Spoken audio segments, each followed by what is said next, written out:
ವಾಣಿಜ್ಯ ನಗರಿ ಹುಬ್ಬಳ್ಳಿಯಲ್ಲೊಂದು ಹೃದಯ ವಿದ್ರಾವಕ ಘಟನೆ ನಡೆದಿದೆ. ಗ್ರಾಹಕರಿಗೆ ಬಟ್ಟೆ ತೋರಿಸುವಾಗ ಬಟ್ಟೆ ಅಂಗಡಿಯ ಸಿಬ್ಬಂದಿ ಹೃದಯಾಘಾತದಿಂದ ಸಾವಿಗೀಡಾಗಿರುವ ಘಟನೆ ನಡೆದಿರುವಂತದ್ದು.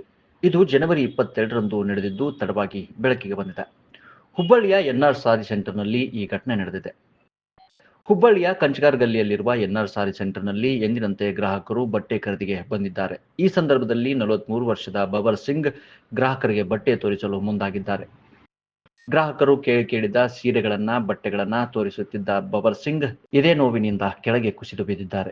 ಏಕಾಏಕಿ ಕುಸಿದ ಬಿದ್ದ ಬಬರ್ ಸಿಂಗ್ ಕ್ಷಣ ಮಾತ್ರದಲ್ಲೇ ಪ್ರಾಣ ಬಿಟ್ಟಿದ್ದಾರೆ. ಇನ್ನು ಇದನ್ನ ಗಮನಿಸಿದ ಉಳಿದ ಸಿಬ್ಬಂದಿ ಅವರ ಸಹಾಯಕ್ಕೆ ಧಾವಿಸಿದ್ದಾರೆ. ಕೂಡಲೇ ಉಳಿದ ಸಿಬ್ಬಂದಿ ಖಾಸಗಿ ಆಸ್ಪತ್ರೆಗೆ ಅವರನ್ನ ಕರೆದುಕೊಂಡು ಹೋಗಿದ್ದಾರೆ. ಆದರೆ ಚಿಕಿತ್ಸೆ ಫಲಿಸದೆ ಬಬರ್ ಸಿಂಗ್ ಸಾವಿಗೀಡಾಗಿದ್ದಾರೆ.